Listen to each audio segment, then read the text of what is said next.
Blue Dog Films presents Paid to Dream with Charles Dennis.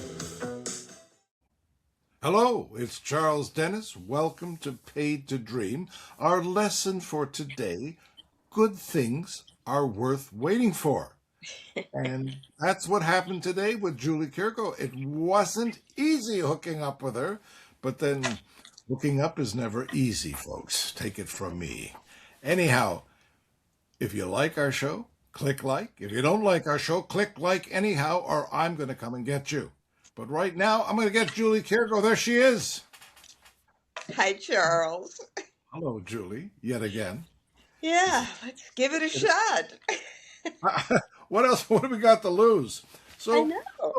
when we started talking about this, we go back in time, back to when I first came to California and was befriended by Tyne Daly and George Stanford Brown, and they Yes. always talked about the Kirgos, and I said, Kirgos?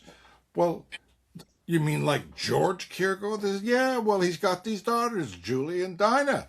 So it was many years before I got to meet you, but Yeah. George Kirgo was a made a huge impact on me when I was a kid on the show Your First Impression, which I used to watch every day. He was so funny. He was And, funny. He and you, that was the show that brought us to California. We were all New Yorkers. I was born in New York. And my dad was a television writer and a novelist there. And he wrote this novel called Hercules, the Big Greek Story, which was a satire about Hollywood, which I still think is very funny. And if you can find it, seek it out, give it a shot. But like all satires, it doesn't sell. Um, but it was funny enough that it caught the attention of Jack Parr, who had this great late night TV show. And he invited Dad to come on, and Dad was a great raconteur. He just loved to talk, and he was very funny, as you say. And he did so nicely on the Jack Parr show that these people who were starting a panel show called Your First Impression here in Los Angeles, they invited him to come out and be a panelist. So he moved us, the whole family, my sister and my brother and I, all out to LA. And the rest is a kind of besotted kind of history. now, were the dailies in California then? The dailies actually came out after we did. Tyne and George got married in Suffern, New York, which is where they lived. The family lived in a beautiful house in what was then an incredibly rural and bucolic setting. It's now much more suburban, but at the time it was just beautiful. And George and Tyne got married, and then they were both actors, so they decided to come out to Los Angeles to try their luck. They both did very well, I should say. Yeah. Um, and for a while, when they first came out, they lived in our basement. They, Really? yes. It was kind of fixed up. It was nice. There was a nice bedroom. There was a little bathroom. So it wasn't too horrible for them, I don't think. And they stayed there till they got an apartment of their own in Westwood. And On Daly Avenue, because that's where I used to hang out with them. on Hanley. That's so Gailey. I funny. thought it was Gailey. Gailey, that's right. It was Gailey, but I thought you said Hanley, which was funny because at one point our family lived on Hanley. Um, but they lived in a lovely apartment in Westwood. Um, and they both launched into what would become very successful careers. I think Tyne has one of the most storied careers in television, also on Broadway. Let's face facts. Um, and George also became a big hit on television, first as an actor and then as a director. So, they sadly are no longer together, but they're still good friends and they have beautiful children, my cousins, who now have children of their own. So it's quite something. Yeah. I I was living with Donald Sutherland and his then wife Shirley Douglas back in 1968, and the agent said, "You got to give a party. You got to have people over. To meet people in the industry." And so this young couple was there, and they were the only people who were my age, and that's how the friendship began. That's so And fun. yeah, yeah. But I remember the Kirgos. I kept hearing about the Kirgos. I'm also that we talked about this other book of your father's. I had to try and write down. It's the longest title of any book. How to Do you write. want do you want me to say it? Because I think I can still say the If whole you can full say, title. yeah, I went as far as I could, and I ran out of ink. Okay. Go The ahead. full title, as I recall it from childhood, was How to Write 10 Different Bestsellers Now in Your Spare Time and Become the First Author on Your Block, unless there's an author already living on your block, in which case you'll become the second author on your block, and that's okay too, and other stories. Amazing. I don't think there's a longer title ever. I, maybe not. It So was on the front these are and back of the book. these are two books I got to go searching for. Your dad was also the president of the Writers Guild for Yes, 5 years at one point. for 2 terms, and he uh, led us through a couple of really painful strikes, and he was quite devoted to the guild. He was a really strong union man, and his children are all strong union people too. Well, as they should be. And he was also the Film Preservation Board, which I wonder must have had an effect on you because of your love of classic films and Yes. how you have brought them back when you and your late husband started Twilight Time, which we'll get to in a minute. But did he influence your appreciation of older films? I think he appreciated my. I think he contributed to my appreciation of older films primarily by showing them to me. He would take us to in New York, in particular, to um, various places where we could see old movies, and the other thing was he encouraged me to watch this program that was basically my film school. And again, this was in New York in the mid to late 50s and early 60s. It was called Million Dollar Movie, and it was on Oh, WOR, and it ran the same movie like 9 times a week. So you could see one movie 9 times in a week. And I often did. And that's where I really began to love old movies. And I cannot tell you, Charles, how many, really reputable film historians I have met who have said the same thing. They also watched Million Dollar Movie. I don't think Scorsese went to public school. I think he just sat home and watched the over and over again. Particularly the Michael Powell and Emmerich Pressburger movies. The Michael Powell, Emmerich Pressburger movies, the other ones that for some reason, one movie that I just adored that stuck with me was Yankee Doodle Dandy. And oh my God, I could not see that movie enough. And every year around the 4th of July, they would run it. So I would see it 9 times. And then the next year I would see it 9 times. It was, yeah. And many, many others, of course. But the Powell Pressburgers are the ones that I remember. And that Michael Curtiz film. And so many others. And again, you see a movie 9 times, you start to notice different things. Yeah. You might not if you were only seeing it once. It's interesting. People always say to me, "What's your favorite movie?" And I'm like totally overwhelmed. I don't even know where to begin. But I showed my wife a movie over the weekend, and I realized I think this is my favorite movie, and it's And Black what is Narcissus. it? Oh, Black Narcissus. it's a masterpiece, It's needless to it's say. because it is the magic of making movies. The Yeah, I fact, mean, you think that this movie it's set in India, and there are many moments where you think, oh, this has got to be up in the Himalayas, somewhere. It was all in a studio, It's all all in the studio. magically conjured up in the movie studio.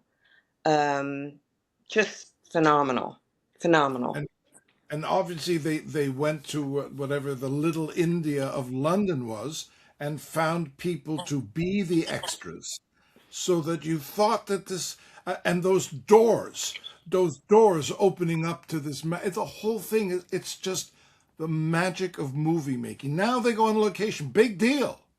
Or It's CGI, you know. yeah. So it's a different world, sadly, that Well, we're in now. my wife, who's originally from Sweden, brought up something very interesting. She was having trouble telling the difference between Kathleen Byron and Deborah Carr because of the wimples. She said they look alike. I said, no, no, no. But there was one moment when Deborah Carr actually looked like Kathleen Byron for the first. I said, oh Well, my God. maybe that was deliberate because, Well, I to a know the good certain and bad. extent, thematically, you could argue that there's a little bit of the good Deborah Carr in the mad Yeah. Catherine Byron and a little mad Catherine Byron in the good Deborah Carr. Yeah. Plus, I believe Michael Powell had affairs with both of them. So who It knows? Maybe wouldn't he had. surprise me. Yeah. I mean, when you're dealing with Flora Robson, wimple or not, that face is unique. You're not going to confuse her with anybody else. Yeah, and don't It's, forget, Gene Simmons aged oh, about 12. Yeah. I think she would know because that was, I think it was 1947. The next year she played Ophelia. So I think she was probably 17, but she was, I know. I was exaggerating for effect, let's just yeah. say, but she was very young indeed. Well, this is where I knew that this particular podcast was going to go, which is, just to, Go to ahead. Let's talk about our favorite movies. Why not? this people. But let's while we're I will get back to this in a minute. But I didn't realize till yesterday you and your sister Dinah Hmm. were very successful writers for television, and you had a meeting with Les Moonves at Oh, CBS. oh Do you want gosh. to tell us that? Because this is not. This is your sister granted an interview and discussed this, but I'd like to share this because It's he's a, such a it's, scumbag. well, he was. And the weird thing was, we had worked with him briefly at the Burbank studios with Barbara Corday. Um, she was the producer, and we were the writers, and we're all in development and working on things together. And Les Moonves was kind of a junior producer at the time, and he was perfectly fine.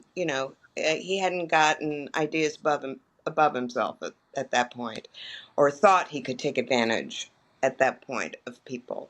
But later, when he became a big shot at CBS, uh, he would take advantage of women. He did it frequently. Obviously, he was canceled, and as well he should have been. And the story, which, I'm not going to go into detail about it, but But you uh, guys had a meeting, a very successful we meeting. we had a successful meeting. It was like, we're going to call the agents. We've got a deal. This is going to be great. And then that evening, he called up Dinah and asked her out, and she said, "Oh no, I couldn't possibly do that." And suddenly, we didn't have the deal anymore. Yeah. It's about as simple as that. Yeah. Well, not Ick. nice. Ick. Ick. No, Big ick. and he got his comeuppance, and I will say that New Yorker piece was excellent, written by Ronan Farrow, who was a wonderful investigative reporter.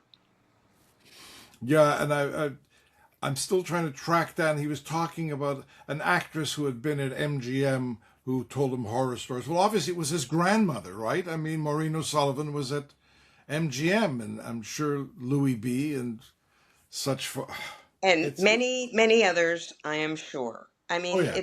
it's been a part of the business for forever. But the truth is, if you examine virtually any business over the last 100 years, 200 years, women have been exploited by men. Yeah. I'm not, this is not my agenda. I'm not up here axe grinding, but that is the case. Any business. And it's just very obvious and kind of out there with the movie business. It's more interesting to read about than hearing that, some banker was abusing his secretary. Right. So these guys were so ugly too. They just physically. It's a horrible, horrible Well, thing. I think it was their awful souls and spirits that made them ugly physically. And if you want proof of that kind of thing, look no further in Washington, D.C. Hello. Yeah. So let us get on to the love of your life, Nick Redman, Yes. who you met when you were working doing liner notes, I believe. Yeah, actually, he was the first person really to hire me to do film music liner notes. Um, and that was back in the early 2000s. My then husband and I and our kids had lived in Vermont for 10 years. And I had kept writing. I was, a magazine editor and a freelance journalist there. And I also wrote a couple of television scripts, thanks to friends who would say, "You think you can do it from there?" And I'm like, "Hell yeah." Um, but we then moved back because I just couldn't stand it. Vermont is a very beautiful place, but I am an urban creature, and we had to come back. And I think my kids are fairly urban too, although now my son lives in the country. Um, but uh, we came back to LA, and I had already done some writing about movies when I was in my early 20s. I was part of this kind of crew of writers that contributed to the original Film Noir Encyclopedia, which is a book that every film noir enthusiast has, knows, consults. Got it here on the shelf. Of course you do. It's sort of the Bible of film noir. So I had contributed to that when I was quite young, and uh, and I was a film music enthusiast, and I had been this was in the very early days of the internet. I was on a mailing list that was all about film music. And Mr. Nick Redman, who was a phenomenal record producer, he was in charge of the whole music restoration program at 20th Century Fox. And so he was on that, and occasionally we would exchange a word or two on that mailing list. But then we moved out here, and uh, I went with a friend to a film music event. It was a tribute to David Raxon, who was still alive. David Raxon, who composed Laura, among many other wonderful things. Um, uh, in any case, I went to this tribute to Raxon, and there were these two guys sitting in front of my friend and myself, and she leaned over to me and she said, "I think that's John Burlingame," who, of course, is the dean of film music. He writes more about film music than anybody. He's renowned. Um, and I said, "Really?" And she said, "I think that's Nick Redman because he's got that English accent." Well, I had no idea that Nick was English, but I was immediately quite captivated because I am an Anglophile par excellence. So we started talking to them, and that's how we met. And Nick hired me. He said, "I'm very familiar with your work in the Film Noir Encyclopedia. Um, Plus, I know how you write a little bit from the mailing list. And, do you think you would like to do that?" And I said, "Yes, please. I'd love to." And so we actually started with that music connection. Um, and it was wonderful. He was so enthusiastic. He was such an expert. And then he was asked to do a documentary about John Ford for a 20th Century Fox box set. This was original content for this big Ford at Fox box set. And he said, it's a big project and I need a writer. Do you think? And I said, sure, I'll do that. So I ended up associate producing and writing that documentary with him. So we had many, many years of working together. And meanwhile, we were both married. We both had young children. And our marriages were both not good, predating our ever meeting each other. But we were like super careful. We were worried about our children, et cetera, et cetera. So it wasn't until we both separated from our spouses that we actually got together as a couple. And that was almost simultaneous with Nick saying, I want to start a label. I want to start a label to put out some of these movies that are not getting put out. Do you want to help me? And his partner in this business was a guy called Brian Jameson, who had worked at Warner Brothers.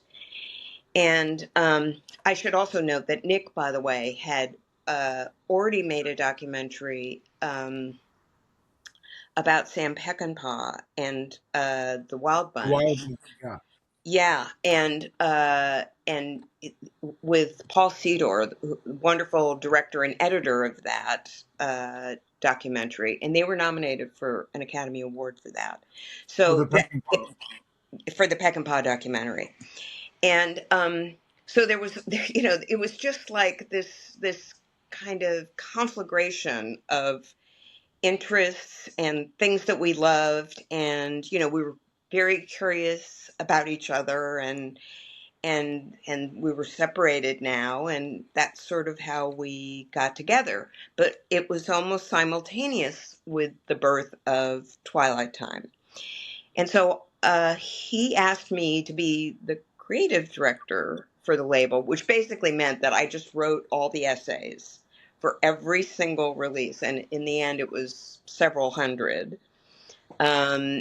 I wrote the essays, and I also was sort of worked with the art director. I was the one who went to the studios and picked out the photos for our booklets. And it was like a little mom and pop kind of endeavor, but people liked it. Got a And 9-year run out of it. yeah, we did, which was lovely. So that's how that happened. That's how that unfolded. And then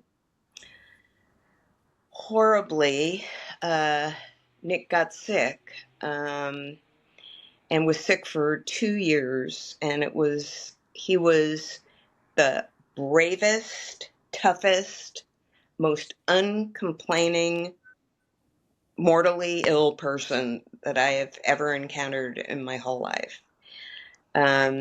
We got married in this period, and he died in 2019. He was 63, which is grotesque. This is sad. I'm a member of BAFTA, and so I would often see Nick conducting the interviews, Q&As. Q&As, and because a lot of these people I said, who are these people? What are they? But every time Nick was there, it was like, oh my God, thank you. I'll tell you one other thing about Nick that was so fascinating to me. And in this sense, he was quite a bit like my father. He was a total autodidact. Nick actually left school in England at the age of 15. And he was so smart, he took the civil service exam and he passed so high that they allowed him to pick the part of the civil service he was interested in. So this is so classic. He went into the Ministry of Defense at the age of 15. And he was so good at the Ministry of Defense that MI5 tried to recruit him. But at this point, he was kind of like, this isn't for me. And he went to drama school, and he was an actor for a while. He toured around England with an acting troupe. And then he decided, I'm not really an actor. And so one day he was auditioning as an actor for something. And the producer, who was a very smart guy, and I wish I knew what his name was. I don't, sadly. But the story was that this producer said to Nick, I get the feeling that you're not really interested in being an actor. And Nick said, you are right. And the guy said, well, what do you want to do? And Nick said, I want to work for you. And the guy hired him. So Nick started working, in the theater, and then making documentaries for the BBC. And then he came to America. But what a remarkable, I mean, all this, he was always able to teach himself any business he was interested in. When he came to America, he didn't know how to be a record producer. He taught himself because he loved music so much, and he came up with this whole limited edition idea, and he was astonishing. And then starting Twilight Time, which was turned out to be very successful. Well, I started off, I was a child actor in the radio in Canada and then went into the theater when I was 16. And the following year, my father forbade me to go on the stage uh, until I Don't let graduated your from high children on school. the stage. Yeah, but I ended up getting a job at a newspaper writing for the entertainment department because I had soaked up reading theater arts every Yeah. month. And so that was the beginning of my writing career, and that sort of doing interviewing incredible people, John Huston, John Sturgis, so many people in New York who befriended me, Lou Jacoby, Herschel Bernardi, Theodore Bickel. It goes on and on. Yeah. And then I started to write novels and stuff, but all this encyclopedic information about movies, stayed in there with no outlet. And then I went to see Gosford Park when it first came out, and Ivor Novello was a character, and I said, "Does anyone know that this is a real person?" And I contacted Ken Turan at the L.A. Times. I forget what I think I just called him. He said, "Oh, that's a good story. You should write that." So I got back into writing about film again, and around that time I was also doing liner notes for Criterion, mainly because one day they had a Criterion Day at Dave's Laserdisc. You remember that place on I do. Studio City? And there was a rep there from the Criterion, and I said, I'd like to write liner notes, and I did, and. And then I'd always been obsessed with arsenic and old lace and ended up writing this book about it. And I kept chasing Criterion to do a Blu-ray. And I ended up doing the commentary on that. And so I had my book, There's a Body in the Window Seat, and the Criterion edition come out at the same time. Perfect. And that brought, I was an unofficial film historian all my life, but then it brought me in contact with you, with Joe, Yeah. and McBride, and now I'm part of that club. Yeah. Which It's funny. I do feel sometimes that a lot of us have just kind of wandered in. I feel, very lucky that I'm able to do this, particularly in, my old age. That it's, I get to think about the things that I've loved my whole life, and it's a great stroke of luck. And I've also had a lot of people who have been so supportive and so nice. It's a group of people who are just, there's no backbiting. There's just enthusiasm, yeah, which I love. and it's now your turn because I told you my favorite movie. Can you tell me yours? Well, this is subject to change at any time, but for many years I've said that I think I the movie that I love the best, that gets me the most every time, is The Best Years of Our Lives. Oh, yeah. I love it so much. It never fails to make me cry, and I cry in different places. There's certain places where I always cry, but it's the kind of movie that's so rewarding over time because suddenly something will hit you in a different way, in a different part of you. You will have had some new experience that now makes you go, "Oh my God," about some new moment in the movie. And I'm a huge fan of William Wyler, who I think is criminally underrated. You know, this was a Really? guy who I do think so. I mean, he won some Oscars and stuff like that. But for example, Andrew Sarris in his book, The American Cinema, puts Wyler into the category of less than meets the eye, which I Oh, always thought please. was Oh, the jeez. snottiest category of all. And I've told you, my Yeah, friend well, Lem he Dobbs, was a who's a snotty. wonderful, Lem Dobbs is not just a wonderful screenwriter, but he's also a fantastic historian um, of film, and informally, like most of us. He always says that his favorite directors are in Less Than Meets the Eye because these Well, are the Tony, directors who are not very showy. And Weiler, did not have a showy style. He had a style, and you begin to understand that when you watch a lot of his movies. But the other thing he was doing was something that very few directors dared to do, which was he wanted to make movies in every single genre. He loved movies that much. So he wanted to make westerns and he wanted to make biblical epics. Hello, Ben-Hur, and he wanted to make a realistic movie about the war. He also made, Memphis Belle, which is one of the great documentaries to come out of World War II, um, and sacrificed his hearing to make that movie. Um, he's made comedies. I mean, you name the genre, and he has probably been there, done that phenomenally well. Also, a modest man, a beautifully well, Tony, modest man. Tony Perkins, who worked for Mr. Weiler in Friendly Persuasion, did bring Mhm. up one point about Best Years of Our Lives, and there's no explanation. What happened to the son after his first appearance when Frederick March comes home, and then we never see the son again? Well, he kind of pops in and out a little bit, but Does he? he's more like, I'm in high school, I'm having a good time. It's he's not an important character. One of the things Well, he I was a like pretty about unmemorable actor, as I recall, too, and I think that was the problem. I Was what are think they it going was to do? probably the least of the actors, but Yeah, Frederick March's family is really about him and his wife Myrna Loy and his daughter yeah. Teresa Wright, who gets involved with the Dana Andrews character.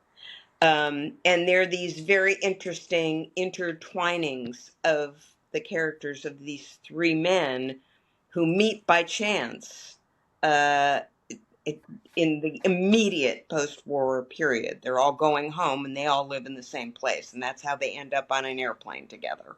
That's how they meet. I think the true marker for a great movie is when you're passing by the TV and it's on. You go, "Oh, I'm just going to watch a minute," and now at the 2 hours, you've watched the whole movie No, again. I know with that movie that I'm never going to be able to escape from it once I start watching it. Yeah, I will say one thing about it. It is so emotional for me that I have gone through several periods where I can't watch it. It's too much. It's emotionally too much for me. So then I watch Ben-Hur again, um, or The Big Country, or something. Another Wyler. I can watch, The Letter. There's so many great Wyler I movies. go back even further. I love Counselor at Law, which is I 72 know he minutes, would have appreciated hearing that. and Jezebel, and uh, Jezebel and is early, and you know that Good Betty Fairy, Davis, what? the Good Fairy. The Good Fairy with Oh, Margaret Sullivan, to whom he was married, I believe, right. for a time. Um, and but I think of something like Jezebel, and Betty Davis on many an occasion has said William Wyler was the one who made me a better actress. And for her to say that, she's not the most generous actress about handing out credit to other people, but she acknowledges Wyler. Well, So again, I, we I could go just on. I love him. I love Yeah. love him so very much. I also, you're asking about favorite movies. I should also say that I went through a period of time starting when I was about 15 years old, where all I really wanted to see was French New Wave movies. I was madly in love with Truffaut, Godard. I and those were my most beloved movies. So I had that period, and then I think I always, except for that period where I so much loved the Nouvelle Vague, I think other than that, I think I've almost always been drawn to things from the past. It's just, I'm out of my time. What can I say? And we're out of time right now, but I can tell you we're going to come back again because we've opened the Pandora's box here. We could talk about movies for forever, Charles. I can tell. I know, I I can know. I mean, absolutely tell. I want How to delightful! I want to talk about the orphan movies. That I keep trying to find. I've been after Criterion for years to track down a decent copy of the Shanghai Gesture. Mm. Because it's got to be somewhere. Who was Arnold Pressburger? Was he a cousin to Emmerich Pressburger? Where is, at least, if not the negative, where is a decent print of this Well, you you amazing movie? you know how this is. That suddenly, out of nowhere, someone will find a print of something Yeah, that's been missing or lost for decades, and suddenly it turns up in Brazil or something. Um, so, fingers crossed. Keep talking absolutely. about it. Get it out there. You know, There's maybe Julie Kirgo. You love her? I love her. Do you like her? Click you're. like, your friends. Thank Watch you. Paid to Dream. That woman gets paid to dream just like I do. I wish I were paid more, but hey, Yeah, that would be nice. All right, Julie. See you thanks, soon. Charles, so much. Bye Delightful. bye.